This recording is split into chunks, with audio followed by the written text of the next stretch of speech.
नमस्कार। भारतीय न्यूज़ 24 में आपका हार्दिक स्वागत है।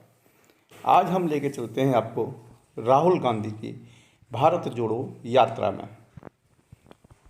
राहुल की भारत जोड़ो यात्रा पूरे देश के और पूरे प्रांतों, देश के सभी प्रांतों में एक संदेश लेके आई है, एक संदेश दे रही है। यूँ तो भारत विभिन्नताओं का देश है, विविधताओं का देश है।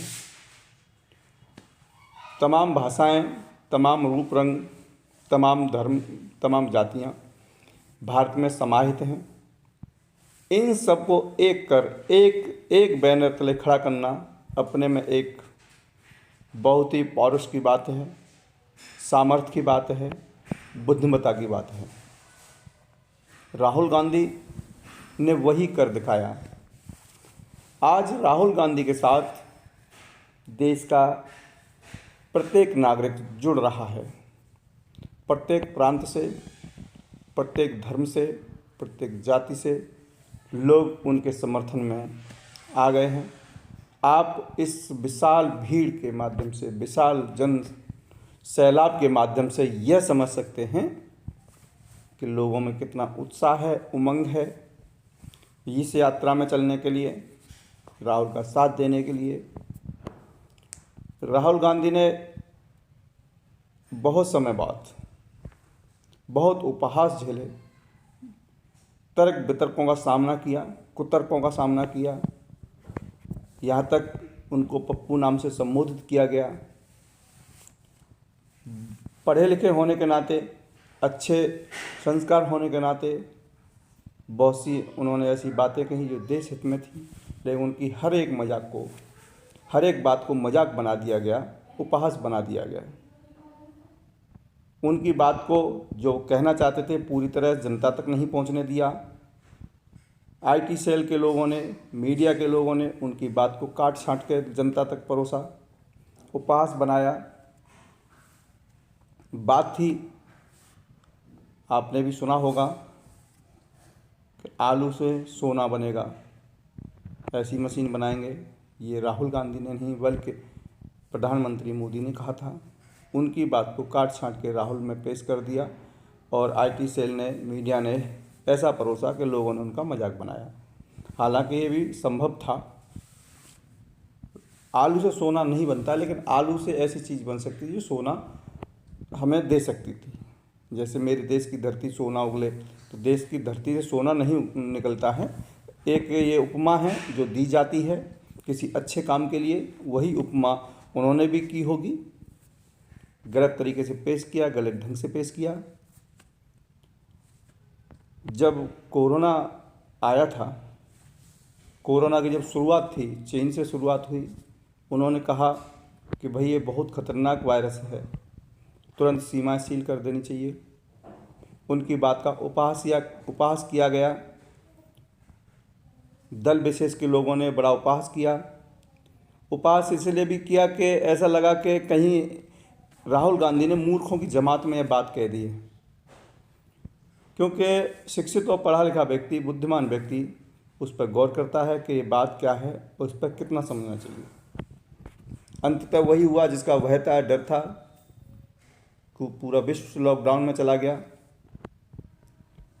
भारत भी लॉकडाउन में गया और भारत में दोहरी मार पड़ी। भारत की जनता ने दोहरी मार झेली। एक तो इन बीमार राजनेताओं की मानसिक गुलामियत, इतने मानसिक रूप से बीमार हैं यहाँ के राजनेता कि इनको यही होश नहीं है कि निर्णय क्या लेना है। एकदम रातों रात लॉकडाउन हुआ, कोई रणनीति नहीं, लोगों के लाने ले जाने का कोई संसाधन नहीं, साधन नहीं।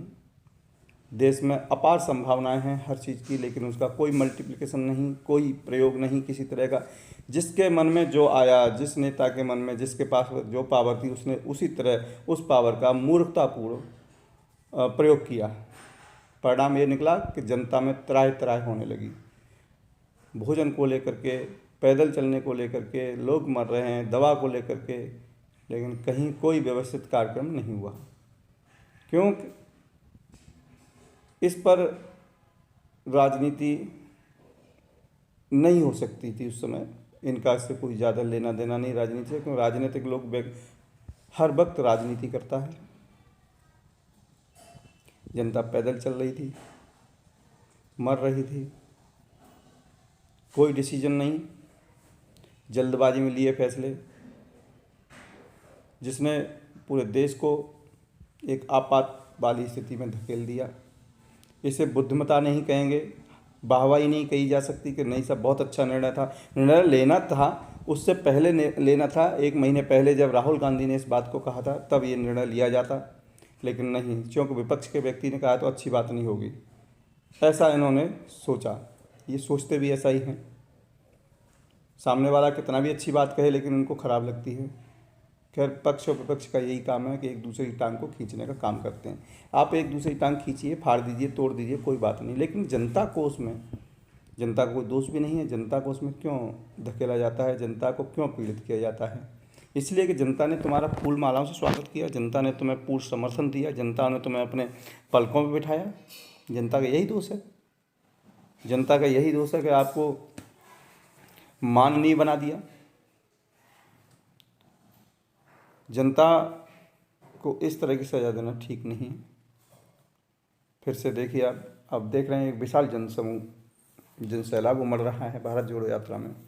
ये राहुल की भारत जोड़ो यात्रा तेलंगाना में, तेलंगाना के आसपास जितने भी क्षेत्र हैं, जितने भी प्रांत हैं भारत के, लगभग वहाँ से लोग पहुँच रहे हैं। ये अपार भीड़, अपार जनसमूह, खरीदा नहीं है, स्वतः लोग पहुँच रहे हैं। किसी को कोई पैसा नहीं बांटा गया कि आप भीड़ में जाइए।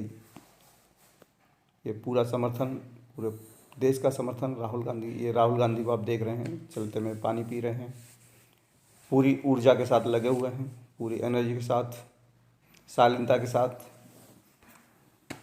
ये वही राहुल हैं जिनको पप्पू कह के संबोधित करते थे लोग, लेकिन आज उसी पप्पू ने दिखा दिया।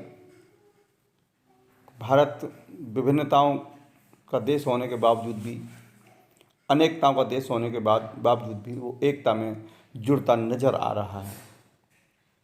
ये विशेषता है, क्वालिटी है राहुल गांधी की। कांग्रेस के पूर्व अध्यक्ष हैं राहुल गांधी, इकलौते वारिस माने जाएंगे, क्योंकि अब राहुल गांधी के अलावा और कोई ऐसा नहीं है पार्टी में जो उनके उसको चला सके। कभी कभी साथ देने उनकी माताश्री यानी कि राष्ट्रीय अध्यक्ष सोनिया गांधी भी आती हैं बीच बीच में।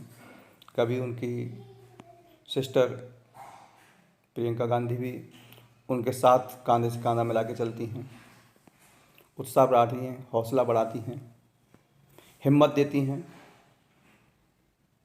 लोगों का। देखिए आप, लोगों का अपार जनसमूह, अपार समर्थन, अपार जनसमूह, चारों ओर से राहुल गांधी घिरे हुए हैं जनसमूह से। ये बड़ी बात है, निश्चित रूप से बड़ी बात है। ये देखिए आप वीडियो के माध्यम से आप देख पा रहे हैं, हम पल पल के अपडेट आप लोगों तक पहुंचाते रहते हैं। ये विशाल जनसमूह भारत जोड़ो यात्रा राहुल गांधी की तेलंगाना से गुजर रही है।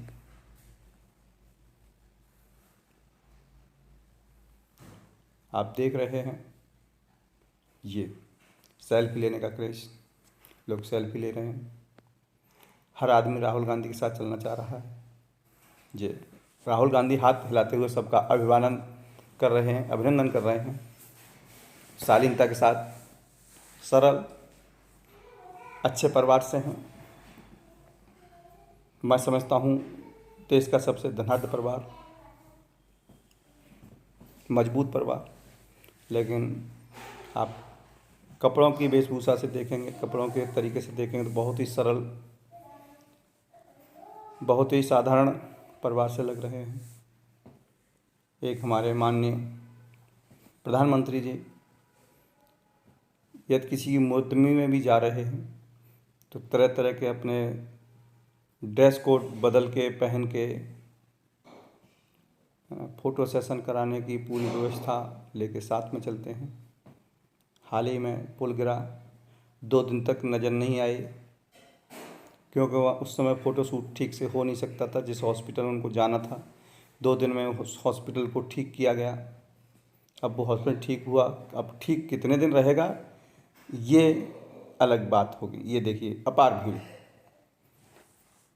2 दिन तक माननीय प्रधानमंत्री को नहीं समझ में आया कि 150 लोगों के करीब जान चली गई, सैकड़ों लोग तबाह हो गए, परिवार बर्बाद हो गए। बीभत्स दुर्घटना थी, हृदय विदारक घटना थी। जाना चाहिए था लेकिन नहीं गए। खैर देर आए दुरुस्त आए, अब वो पहुँच गए हैं, फ़ोटो सेशन भी हुआ है। अपडेट अगली खबर में फिर मिलेंगे हम आपसे।